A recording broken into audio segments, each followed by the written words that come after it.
எப்படி நான் பாடுவேன், என்ன சொல்லி நான் துதிப்பேன். உம்மை எப்படி நான் பாடுவேன், என்ன சொல்லி நான் துதிப்பேன். சேர்ந்து எல்லாம் ரத்தம் சிந்தி மீட்டவரே, இரக்கம் நிறைந்தவரே,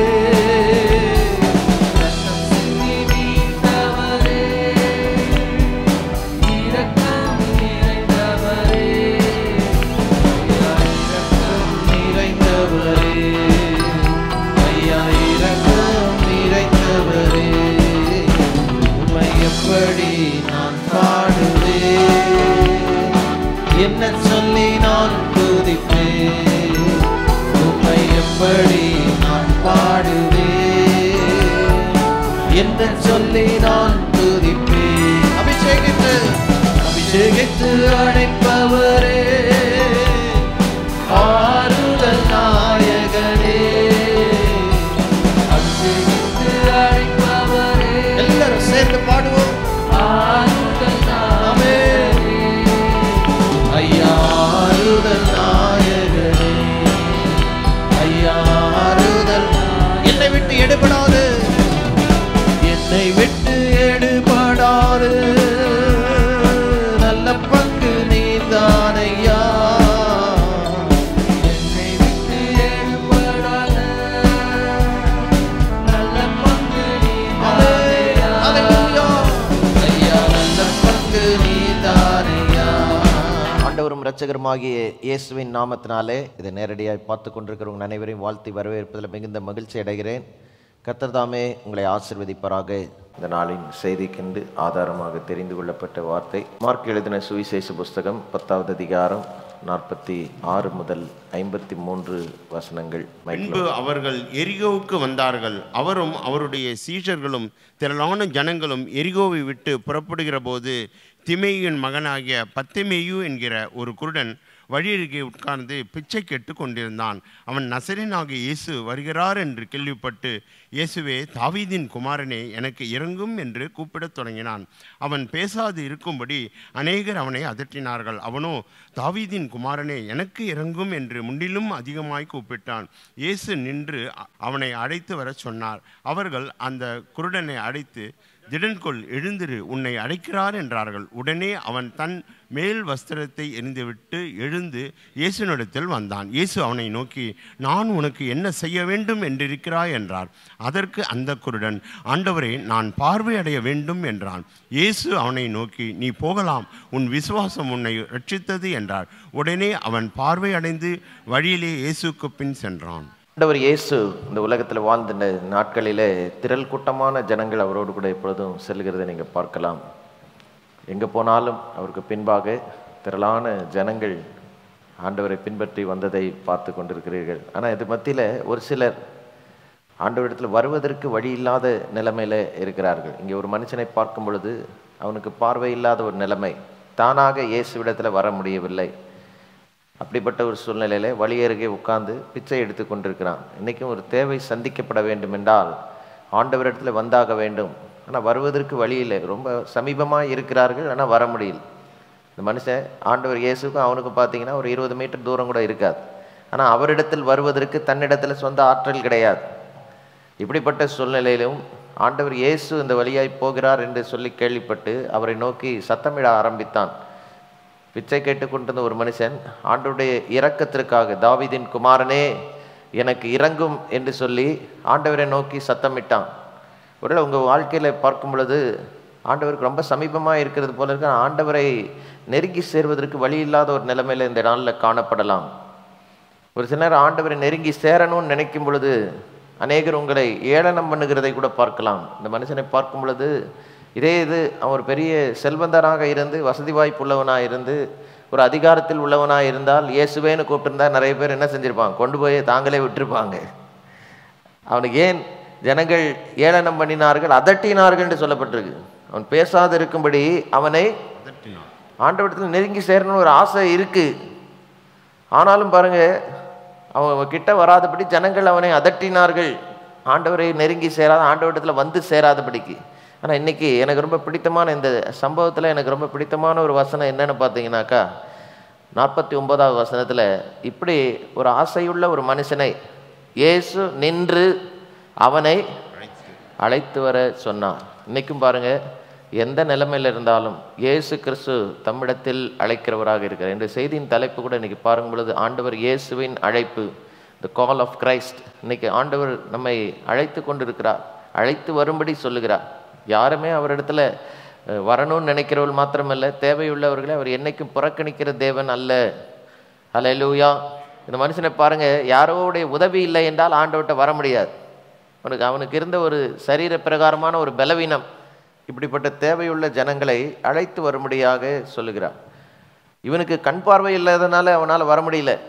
முந்தின அதிகாரத்தில் பார்த்தீங்கன்னா, மார்க்கு 9வது அதிகாரத்தில் பார்க்கும் பொழுது ஒரு வாலிபனை குறித்து வாசிக்கிறோம்.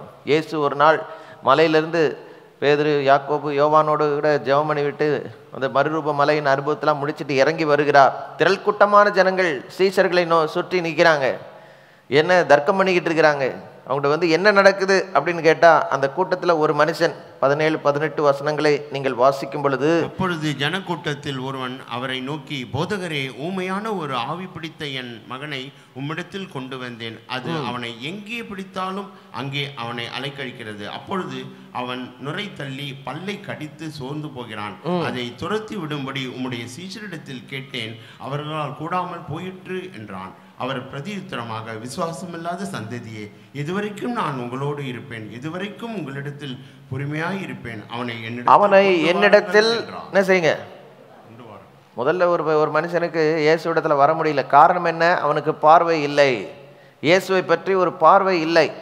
இயேசு யார் என்று பார்த்ததே இல்லை. ஆனால் அவரை பற்றி கேள்விப்பட்டிருக்கிறான். இன்னைக்கு உலகத்தில் நிறைய பேர் கேள்விப்பட்டிருக்கிறாங்க, வரணும்னு நினைக்கிறாங்க. அப்படிப்பட்டவர்களை, வர முடியாதவர்களை ஆண்டவர் அழைக்கிறார். ஹல்லேலூயா. இங்கே ஒரு மனுஷன், முந்தின அதிகாரத்தில் ஒரு வாலிபன், அவனுக்கு வரணும்னு நினச்சா கூட வர முடியாது. ஒரு பிசாசின் தடை இருக்குது, உள்ள ஒரு அசுத்தாவி இருந்து அவனை அலைக்கழித்து கொண்டு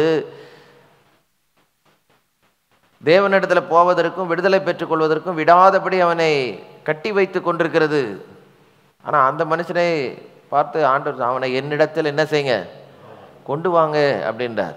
இன்னைக்கு தைரியமாக ஆண்டவர் இயேசு யாராக இருந்தாலும் என்னிடத்துல வாங்கன்னு அழைத்து கொண்டிருக்கிறார். பல சூழ்நிலைகள்லேருந்து வந்திருக்கலாம், ஆண்டவர் இயேசு அன்போடு அழைக்கிறாங்க. வந்தது மாத்திரமில்லை, ஆலயத்துக்குள் வந்தது மாத்திரமில்லை, ஆண்டவர் இயேசுவிடம் வருகிற ஒரு அனுபவமாக இது நமக்கு மாற வேண்டும். என்னிடத்தில் கொண்டு வாருங்கள் என்று சொல்லி இந்த 2 அற்புதங்களில் சொல்லுகிறதை பார்க்கலாம். 2 பேருமே வர முடியாத நிலைமையில் இருக்கிறவர்கள்.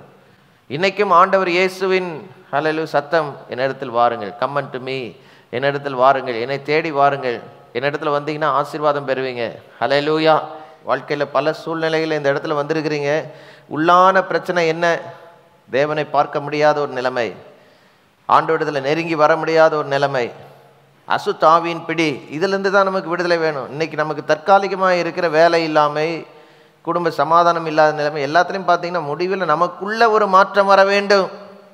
இதை உணர்ந்து தான் இந்த மனுஷன் தரித்திரத்தை போக்கும்படியாக கேட்கவில்லை, நான் பார்வை அடைய வேண்டும் என்று தனக்கு இருக்கிற பிரச்சனை அவரிடத்தில் தெளிவாக சொன்னான். இயேசு அவனை பார்த்து நீ பார்வை அடைவாயாக என்று சொல்லவில்லை.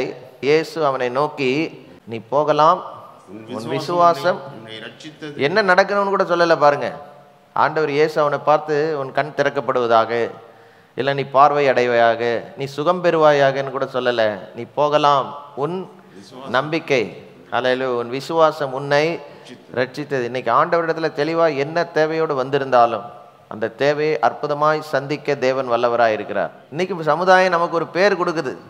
உங்களுக்கு இருக்கிற பிரச்சனையை வச்சு இந்த நிலைமையில் இருக்கிற இவர்கள் அப்படின்னு சொல்லி நமக்கு ஒரு பேர் வைத்திருக்கிறாங்க. அந்த பேரையே அடையாளத்தை மாற்றிவிட்டார் ஆண்டவர் இயேசு.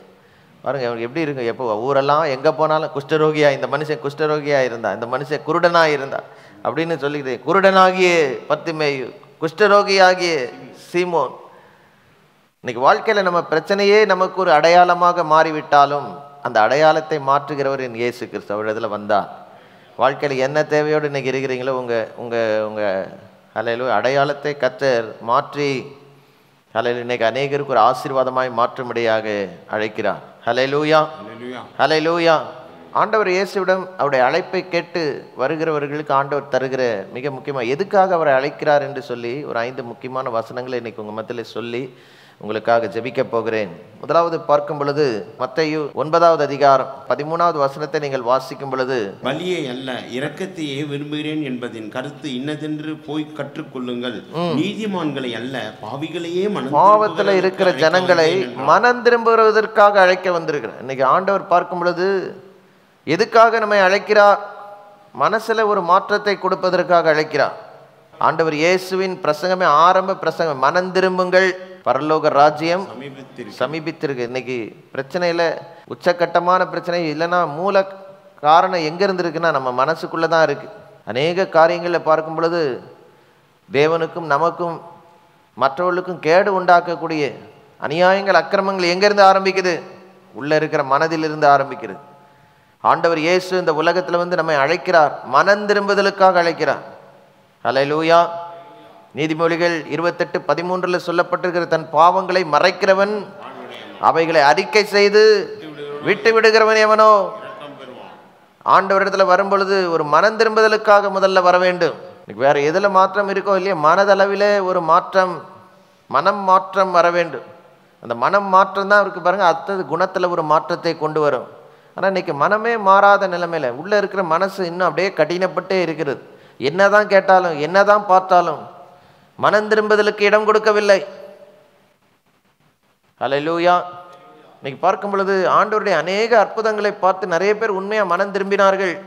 ஆனா தேசத்துல வாழ்ந்த மத தலைவர்களை குறித்து நீங்க பார்க்கும் பொழுது, அல்லேலூயா, யோவான் சுவிசேஷ புஸ்தகத்துல 12வது அதிகாரத்துல 37வது வசனத்தை நீங்கள் வாசிக்கும் பொழுது, அவர் இத்தனை அற்புதங்களை அவர்களுக்கு முன்பாக செய்திருந்தும் அவர்கள் அவரை விசுவாசிக்கவில்லை. கர்த்தாவே, எங்கள் மூலமாய் கேள்விப்பட்டதை விசுவாசித்தவன் யார்?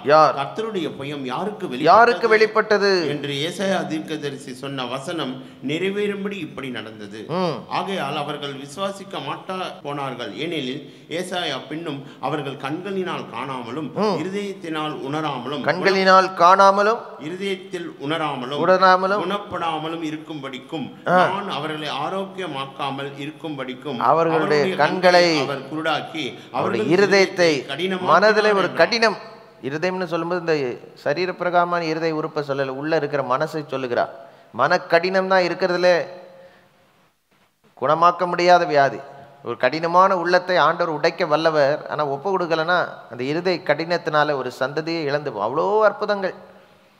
இந்த மாதிரி அற்புதங்களை இதுவரைக்கும் யாருமே பார்த்ததில்லைன்னு சொல்லக்கூடிய அளவுக்கு அநேக அற்புதங்கள். மரித்தவன் உயிரோடு எழுந்திருக்கிறான். என் முந்தின அதிகாரத்தில் 11வது அதிகாரத்தில் 4 நாளைக்கு அப்புறம் ஒரு மனுஷன் உயிரோடு எழுந்திருக்கிறான். ஆனால் அவங்க என்ன தீர்மானம் பண்ணுறாங்க? உயிரோடு எழுப்பின இயேசுவையும் உயிரோடு எழுந்த லாசரவையும் கொலை செய்யும்படியாக அவர்கள் என்ன செய்தார்கள்? தீர்மானம். அப்போ எந்த அளவுக்கு மன கடினம் பாருங்க. இந்த மாதத்தில் கர்த்தர் தெளிவாக சொல்ல, இதோ சீக்கிரமாய் வருகிறேன், அவனவனுடைய கிரியைகளின்படி அவனவனுக்கு நான் அளிக்கும் பலன் என்னோடு கூட வருகிறது. மனம் திரும்புதல் நமக்கு தேவை. தினந்தோறும் நமக்குள்ள ஒரு மனம் மாற்றம் இருக்க வேண்டும். உங்கள் மனம் புதிதாக வேண்டும். இன்னைக்கு ஆண்டவர் இயேசு முதல்ல அழைக்கிறது எதற்காக? மனதளவில் ஒரு மாற்றத்துக்காக அழைக்கிறார். வெளியே போய் ஆண்டவர் அறியாத ஜனங்களுக்கு சொல்லும் பொழுது, நீங்க போகிற பாதை சரியில்லை, மனம் திரும்பி ஆண்டவர் இயேசு இடத்துல வாங்க, அதுக்காக உங்களை அழைக்கிறார் என்று சொல். ஹல்லேலூயா, ஹல்லேலூயா. ரெண்டாவது பாருங்க, ஆண்டவர் இயேசு எதற்காக அழைக்கிறார்? 1 பேதுரு 2வது அதிகாரம் 9வது வசனத்தை நீங்கள் எடுத்து வாசிக்கும் பொழுது, நீங்களோ உங்களை அந்தகாரத்தினின்று தம்முடைய ஆச்சரியமான ஒளியின் இடத்திற்கு அழைத்தவருடைய புண்ணியங்கள். ஒரு நாள் அழைத்ததுனால இருளை விட்டு வெளிச்சத்துக்கு வந்துட்டோம் என்று நம்புகிறேன். இன்னும் இல்லைனாக்கா இன்னைக்கு இருளை விட்டு வெளிச்சத்துக்கு வந்துருங்க. எபேசியர் நிருபத்தில் நீங்க வாசிக்கும் பொழுது 5வது அதிகாரத்துல 11-12 வசனங்களில் பார்க்கும் பொழுது, தனியற்ற அந்தகார கிரியைகளுக்கு உடன், அந்தகாரம் என்று சொல்ல முடியாது, இருள் என்று சொன்னால் ஒரு காரியத்தை நீங்க செய்யும் பொழுது யாரும் அதை பார்க்க கூடாது என்று மூடி மறைத்து செய்கிறோம் பாருங்க, அதுதான் பெரிய இருள். இன்னைக்கு உலகமே இருளில் இருக்கிறது. ஏசாயா 60வது அதிகாரம் 2வது வசனத்தில், இருள் பூமியும் காரிருள் ஜனங்களை மூடும். அசுத்தமாகிய இருள், பாவமாகிய இருள், வெளியே சொல்ல முடியாத அசிங்கங்கள், அவலட்சணங்கள், ஒளிப்படத்தில் செய்யப்படுகிற காரியங்கள். இன்னைக்கு தேவ பிள்ளைகளை யாரும் பார்த்துருவாங்கன்னு உங்களுக்கு பயப்படக்கூடிய காரியங்களை ஏதாவது செய்கிறீங்க, இன்னைக்கு அந்த இருளை விட்டு வெளியே வந்துருங்க. அந்த காலத்தினின்று தம்முடைய ஆச்சரியமான ஒளியின் இடத்திற்கு ஆண்டவர் அழைக்கிறார். அல்லேலூயா. ஆண்டவர் எந்த இருளுக்குள்ளேயும் அவர் வெளிச்சத்தை பிரகாசிக்க பண்ண செய்வோம். மனதில் இருக்கிற காரில் இருக்கு அது மோசமான இருள்.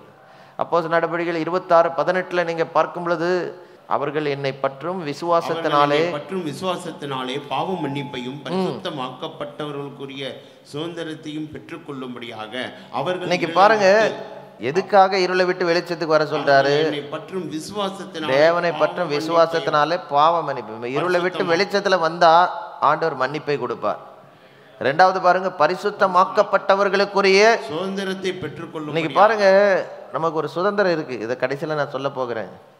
இன்னைக்கு உங்களுக்கு உரிமையாய் வர வேண்டிய சொத்து இதெல்லாம் கூட வீட்டில் சேராத ஒரு நிலைமை இருக்கலாம். ஒருவேளை உங்கள் பெற்றோர் உங்களுக்கு கொடுக்க வேண்டிய சொத்தை அவங்களே கொடுக்காம போயிருக்கலாம். சிலர் சொல்லலாம், எனக்கு தெரியாமல் லேண்டை விற்று காசை எடுத்துகிட்டு போயிட்டான் சார். நீங்கள் பயப்படாதீங்க. அல்லேலூயா. ஆண்டவர்கிட்ட ஒப்பு கொடுத்து கேட்டு பாருங்க. அநியாயமாக கொடுக்க மாட்டேன்னா அமைதியாக இருந்துருங்க. ஆண்டவர் அதை காட்டில் 100 மடங்கு கொடுத்து அவங்களுக்கு கொடுக்கக்கூடியவர்களாக ஆண்டவர் மாற்றுவார். அல்லேலூயா. இன்னைக்கு உலகம் நமக்கு சுதந்திரம் தராமல் இருக்கலாம். உலகம் நமக்கு வர வேண்டிய பிறப்புரிமையை கொடுக்காம இருக்கலாம். நமக்கு பூர்வீகமாக வர வேண்டிய சொத்து நமக்கு உலகத்தில் கொடுக்காம இருக்கலாம். அப்படிப்பட்ட நிலைமையில சோர்ந்து போய் உடைந்து போய் யாராவது வந்திருக்கீங்கன்னா, இன்னைக்கு இந்த இடத்துல இருளை விட்டு வெளிச்சத்துக்கு அழைக்கிறதுக்கு ஒரு காரணம் இருக்கு. பரிசுத்தவான்களுடைய சுதந்திரத்தில் ஒரு பங்கு பெறும்படியாக தேவனை பற்றும் விசுவாசத்தினாலே பாவ மன்னிப்பு முதல்ல பெறணும். ரெண்டாவது பரிசுத்தமாக்கப்பட்டவர்களுக்குரிய சுதந்திரம். பாவத்தில் இருந்தவர்களை பரிசுத்தமாக்கி அவங்களுக்கு ஒரு சுதந்திரத்தை பரலோகத்தில் கொடுக்கிறார். அல்லேலூயா. ஆண்டவருடைய அழைப்பை கேட்டு வந்தால், அல்லேலூயா, இருளை விட்டு வெளிச்சத்துக்கு வந்தால் இதுதான் முடிவு. அவர்கள் இருளை விட்டு ஒளியினிடத்திற்கும் சாத்தானுடைய அதிகாரத்தை விட்டு தேவனிடத்திற்கும் திரும்பும்படிக்கு அவருடைய கண்களை இப்பொழுது உன்னை அவர்களிடத்தில் அனுப்புகிறேன் என்றார். இன்னைக்கு ஆண்டவர் அழைக்கிறார், இருளை விட்டு வெளிச்சத்துக்கு வாங்க. எத்தனை நாட்கள் இந்த இருளை நடந்து கொண்டிருப்பீங்க? இத்தனை நாட்கள் இந்த இருட்டையே தேடிக்கிட்டு இருப்பீங்க. நல்ல வெளிச்சத்துக்குள்ள வாங்க, கர்த்தருடைய அன்புக்குள்ள வாங்க. அல்லேலூயா. ஒளியின் இடத்திற்கு வாங்க. அல்லேலூயா. மனம் திரும்புதலுக்கு வாங்க. இருளை விட்டு வெளிச்சத்துக்கு வாங்க. மூன்றாவது ஆண்டவர் அழைக்கிறது ஒரு முக்கியமான ஒரு காரணம். 1 தெசலோனிக்கேயர் 4வது அதிகாரம் 7வது வசனத்தை நீங்கள் எடுத்து வாசிக்கும் பொழுது, நம்மை அசுத்தத்துக்கு அல்ல பரிசுத்தத்துக்கு அழைத்திருக்கிறார். God has not called us unto uncleanness but unto holiness. ஒரு பரிசுத்த வாழ்க்கைக்கு ஆண்டவர் நம்மை அழைக்கிறார். கிறிஸ்தவ வாழ்க்கைன்னு சொல்லும் பொழுது அது ஒரு பரிசுத்த வாழ்க்கை. நீ கிறிஸ்தவ மார்க்கம் தான் பாருங்க, இந்த விசுவாசம் தான் சுத்தமான ஒரு மார்க்கம். மற்ற எல்லா வழிபாடுகளில் பாருங்க ஏதோ முறைகேடுகள், பாலியல் முறைகேடுகள், ஒழுக்கத்தில் முறைகேடுகள். ஏன் அங்கே சுத்தம் இருக்க முடியாது, இருள். ஆனால் இயேசு கிறிஸ்து அவரிடத்துல எந்த குற்றத்தையும் காணவில்லைன்னு அவரை நியாயம் தீர்த்த அதிபதி சொன்னார், தேசாதிபதி சொன்னார். இந்த மனுஷன் குற்றமற்றவன், அப்படிப்பட்ட சாட்சியை பெற்றவர். இன்னைக்கு உங்களை என்னையும் சும்மா விடுவாரா? யோசிச்சு பாருங்க. சிலுவையில் அறையப்படு அவர் அழைத்து செல்ல அவரை கொண்டு போய் அங்கே தேசாதிபதிகிட்ட விட்டாக, பார்த்த உடனே இந்த இவன்ட்ட ஒரு குற்றத்தையும் காணவில்லை என்றார். அப்படிப்பட்ட ஒரு சாட்சியை பெற்ற இயேசு நம்ம இங்கே அசுத்தமாய் வாழ்ந்து, அநியாயமாய் வாழ்ந்து, ஒழுக்கக்கேடா வாழ்ந்து அவருக்கும் அவருடைய சபைக்கும் கலங்கம் கொண்டு வருவதற்கு நம்மை அனுமதிப்பாரா?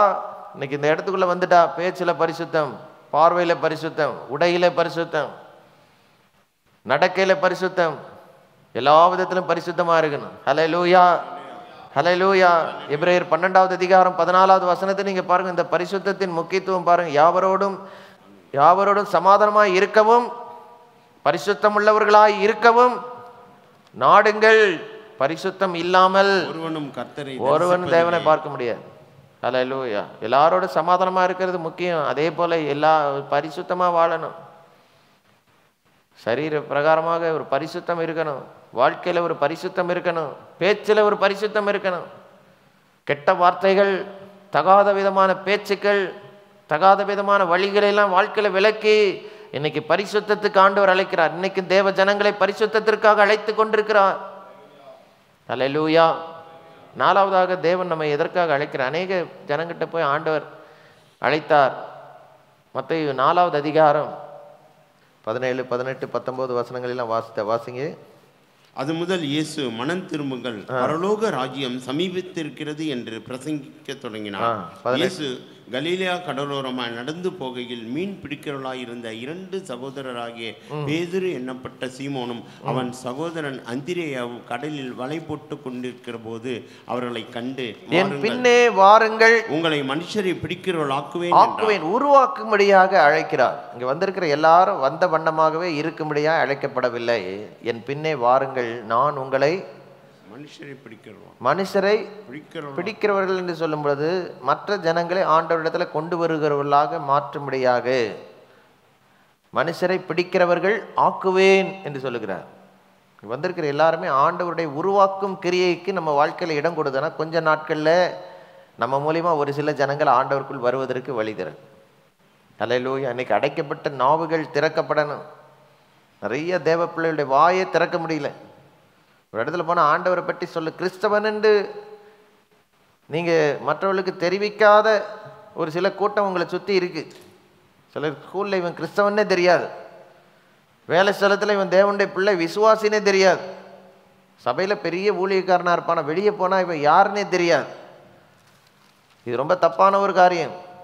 ஆண்டவர் உங்களை அந்த இடத்துல சாட்சியாக வைத்திருக்கிறார். அநேகருக்கு ஒரு ஆசீர்வாதமாக நீங்களும் நானும் இருக்கும்படியாக கர்த்தர் அழைக்கிறார்.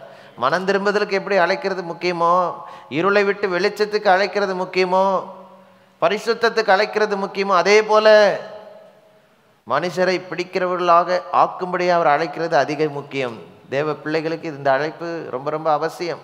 ஆண்டவர் இயேசு அழைத்த அந்த 12 அப்போஸ்தலர்ல பார்த்தீங்கன்னாக்க பிரதானமாய் பயன்படுத்தப்பட்ட இந்த பேதுரு என்கிற அப்போஸ்தலன் டோட்டலாக எந்த ஒரு பயிற்சிக்குமே ஒத்து வராத ஒரு ஆள் போல இருந்தாலும், ஆனால் அவர் மூலிமா வந்த வசனங்கள், அவர் மூலிமா வந்த போதனைகள், அவர் கொடுத்த செய்தி, அந்த கொர்நேலியு வீட்டில் பேதுரு கொடுத்த செய்தி இன்னைக்கும் எத்தனை பேருக்கு ஒரு அற்புதத்தை செய்து பேசி கொண்டிருக்கும் போதே பரிசுத்த ஆவியானவர் இறங்குறார். ஹல்லேலூயா. அப்படிப்பட்டவர்களாக உங்களை எண்ணி ஆண்டவர் மாற்றும்படியாக அழைக்கிறாருங்க. ஹல்லேலூயா. ஒரு மீன் கூட பிடிக்க முடியல, ஆனால் முதல் செய்தியில் 3000 பேர் மாறுறாங்க. எத்தனை பேர் விசுவாசிக்கிறீங்க? ஒரு மனுஷனால் ஒரு சின்ன மீன் கூட பிடிக்க முடியலங்க.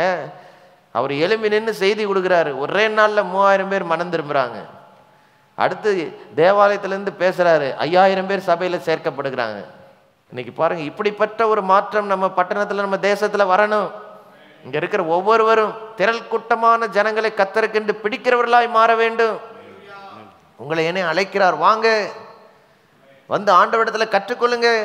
கர்த்தர் உங்களை என்னையும் உருவாக்குவார், அநேகரை தமக்கென்று பிடிக்கிறவர்களாக உருவாக்குவார். ஹல்லேலூயா. கடைசியா பாருங்க ஆண்டவர் எதுக்காக நம்மை அழைக்கிறார் சொல்லிட்டு நம்ம ஜெபிக்க போகிறோம். ஹல்லேலூயா. லூக்கா 14வது அதிகாரத்தில் ஒரு அழகான ஒரு ஓமை, ஒரு கதை ஆண்டவர் சொல்லுகிறார். 15-18 வரைக்கும் வாசிங்க. அவரோடு கூட பந்தி இருந்தவர்களில் ஒருவன் இவைகளை கேட்டபொழுது அவரை நோக்கி, தேவனுடைய ராஜ்யத்தில் போஜனம் பண்ணுகிறவன் பாக்கியவான். இன்னைக்கு ஒரு பெரிய ஒரு விருந்து, ஒரு மத தலைவனுடைய வீட்டில் இயேசு சாப்பிடும்படியே அழைக்கப்பட்டார்.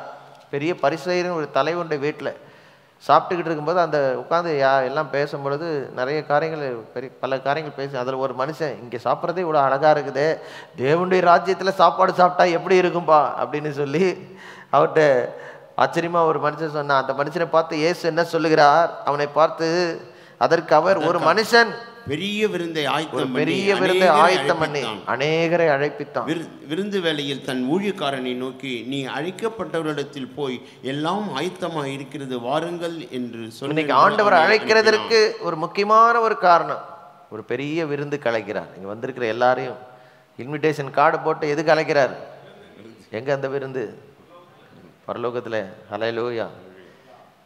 ஆண்டவரிடத்தில் வருவதற்கே காரணம் இந்த உலகத்துக்குரிய ஆசீர்வாதத்துக்காக மாத்திரம் இல்லைங்க, அந்த பரலோக விருந்தில் அவரோடு கூட உட்காரும்படியாக. ஹல்லேலூயா. தெளிவாக பல இடங்களில் நீங்கள் எடுத்து வாசிக்கும் பொழுது, மத்தேயு 8வது அதிகாரத்தில் கூட நீங்கள் பார்க்கும் பொழுது 10-12 வரைக்கும் நீங்கள் வாசிக்கும் பொழுது, இயேசு இதை கேட்டு ஆச்சரியப்பட்டு தமக்கு பின் செல்கிறவர்களை நோக்கி, இஸ்ரவேலுக்குள்ளும் நான் இப்படிப்பட்ட விசுவாசத்தை காணவில்லை என்று மெய்யாகவே உங்களுக்கு சொல்கிறேன். அநேகர் கிழக்கிலும் மேற்கிலும் வந்து பரலோக ராஜ்யத்தில் ஆபிரகாம், ஈசாக்கு, யாக்கோபு என்பவர்களுடைய பந்தினா என்னது? விருந்து. பரலோகத்தில் முக்கியமாக ஒன்று நடக்க போகுது, ஒரு விருந்து நடக்க போகுது. ஹல்லேலூயா. மிகப்பெரிய ஒரு விருந்து.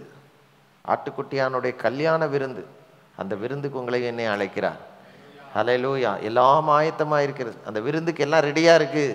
ஆனால் இன்னைக்கு அழைத்து கொண்டிருக்கிறார். இங்கே உள்ளே வந்ததுக்கே காரணம் அந்த விருந்தில் பங்கு பெற. விருந்து மாத்திரம் இல்லைங்க. யோவான் 14வது அதிகாரத்தில் 1-2 வசனத்தில், உங்கள் இருதயம் கலங்காதிருப்பதாக தேவனிடத்தில் விசுவாசமாயிருங்கள், என்னிடத்திலும் என் பிதாவின் வீட்டில் அநேக வாசஸ்தலங்கள் உண்டு. அப்படி இல்லாதிருந்தால் உங்களுக்கு ஒரு ஸ்தலத்தை உங்களுக்காக ஆயத்தம் பண்ண போகிறேன். நான் உங்களுக்காக ஸ்தலத்தை ஆயத்தம் பண்ணின பின்பு நான் இருக்கிற இடத்துல நீங்களும் இருக்கும்படி நான் மறுபடியும் வந்து உங்களை. ஒரு விருந்து மாத்திரம் இல்ல, ஆண்டவர் நமக்கு ஒரு இடத்தை ஆயத்தப்படுத்துகிறார், அதுக்காக அழைக்கிறார். வாருங்கள். எதுக்குங்க இயேசு அழைக்கிறாரு? இந்த உலகத்துக்குரிய ஆசீர்வாதம் மாத்திரம் இல்லை, பரலோகத்தில் ஒரு இடத்தை ஹல்லேலூயா சுதந்திரிக்க முடிய அழைக்கிறார். போக நம்ம மாத்திரம் அர்ப்பணித்தோம் என்றால் ஹல்லேலூயா இந்த உலகத்தில் அதை எதிர்நோக்கி வாழுங்க. சீக்கிரத்தில் வரப்போகிறார். இந்த உலகத்தையும் அதன் ஆசை இச்சையிலும் அழிக்கும்படியாக வரப்போகிறார். ஒரு புதிய வானத்தையும் பூமியும் உண்டாக்கும்படியா இயேசு வரப்போகிறார். இதற்காக தான் தன் ஜீவனை கொடுத்து மரித்தாருங்க. மரித்து ரத்தம் சிந்தின பொழுது பரலோகம் மனிதர்கள் பரலோகம் வந்து சேர்வதற்கு, தேவனிடத்தில் வந்து சேர்வதற்கு ஒரு புதிய வழி உண்டாக்கப்பட்டது. இயேசுவின் ரத்தத்தை நம்முடைய வாழ்க்கையில் விசுவாசித்து அவர் சிந்தின ரத்தத்தை நம்பி, அப்பா என் பாவத்தை மன்னிவுன்னு யார் யாரெல்லாம் கேட்பீங்களோ, மனம் திரும்புதல் உடனே வாழ்க்கையில் வந்து இருளை விட்டு வெளிச்சத்துக்கு வந்துடுவீங்க. ஹல்லேலூயா. அசுத்தத்திலேருந்து பரிசுத்தத்துக்கு வந்துடுவீங்க. யாருக்கும் உதவாத ஒரு மனுஷன், ஒரு மீன் கூட பிடிக்க முடியாத மனுஷன், அநேகரை கர்த்தருக்குள் நடத்துகிற ஒரு மனுஷனை மாற்றி விட்டான். அப்படிதான் ஆண்டவர் மாற்ற விரும்புகிறார். ஹல்லேலூயா. உலகத்தின் பார்வையில் பெரிய ஐஸ்வர்யவான் வீட்டில் பருக்களால் வாதிக்கப்பட்டு வாசல்ல பிச்சைக்காரனாக இருந்தான். ஆனால் அவன் கடைசியில் போய் ஆபிரகாமுடைய மடியில் உட்காந்துரு. அதுக்காக தாங்க உங்களை அழைத்திருக்கிறாரு. ஹல்லேலூயா. ஆபிரகாம், ஈசாக்கு, யாக்கோபு எல்லா பரிசுத்தவான்கள் ஒரு நாள் நீங்களும் நானும் பந்தி இருக்க போகிறோம். இயேசுவே மனசுக்குள்ளே வாங்க. நான் அவர் அழைப்பை கேட்டு இன்னைக்கு என் பாவத்தெல்லாம் மன்னிங்க, எனக்கு ஒரு ஆசீர்வாதமான எதிர்காலம் வேணும், நீங்கள் என் உள்ளத்துக்குள்ளே வரணும். அன்னைக்கு சகை வீட்டில் வந்து தங்கினது போல என் வாழ்க்கையில் நீங்கள் வந்து தங்கணும், நானும் பார்வை அடையணும். என்னை அலக்களிக்கிற அசுத்தாவிகள், இன்னைக்கு ஒரு சிலரை அசுத்தாவிகள் அலக்களித்து கொண்டிருக்கிறது. விடுதலை எதிர்பார்த்து இந்த இடத்துக்குள்ளே வந்திருக்கிறீங்க. கைகளை உயர்த்தி இயேசுவே எனக்கு உதவி செய்யன்னு கேளுங்க. எத்தனை பேருக்கு இன்னைக்கு ஆண்டவர் இயேசு ஒரு மாற்றத்தை லைஃப்பில் கொடுக்கணும், உண்மையான மாற்றம். ஹல்லேலூயா. இன்னைக்கு இல்லை மறுபடியும் உங்கள் வாழ்க்கையை ஆண்டவர்கிட்ட ஒப்பு கொடுக்க விரும்புகிறேன். இந்த சத்தத்தை கேட்டு ஏதாவது ஒரு மாற்றத்துக்கு என்னை ஒப்பு கொடுக்குறேன்னு சொல்ல, கைகளை உயர்த்தி இயேசுவேன்னு கூப்பிடுங்க.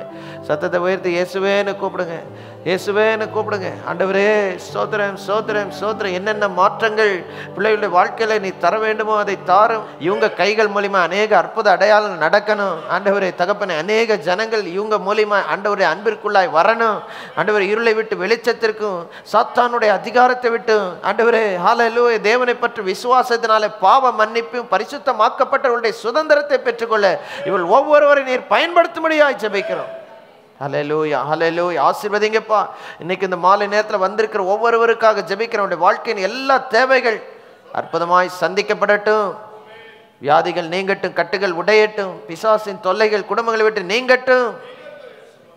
ஹல்லேலூயா. குடும்பத்துக்கு வருகிற அநேக பிரச்சனைகள், போராட்டங்கள், தரித்திரங்கள் இன்றைக்கே நீங்கி போவதாக. வேலையில், தொழிலில், வியாபாரத்தில் ஹல்லேலூயா இருக்கிற பற்றாக்குறைகள் மாறட்டும். பிரிந்திருக்கிற குடும்பங்கள் இப்பொழுதே இணையட்டும் என்று கட்டளையிடுகிறேன். எல்லா பிரிவினையின் அசுத்தாவிகள் குடும்பங்களை விட்டு நீங்கி போவதாக என்று கட்டளையிடுகிறேன். ஆச்சரியமா அற்புதமாக இணைந்து கர்த்தரை தேட ஆரம்பிக்கிற ஆண்டவரே உதவி செய்யுங்கப்பா. உடைய எல்லா தேவைகள் அற்புதமாய் சந்திக்கப்பட செய்யும். இயேசுவின் நாமத்தில் ஜெபிக்கிறோம் நல்ல பிதாவே, ஆமென்.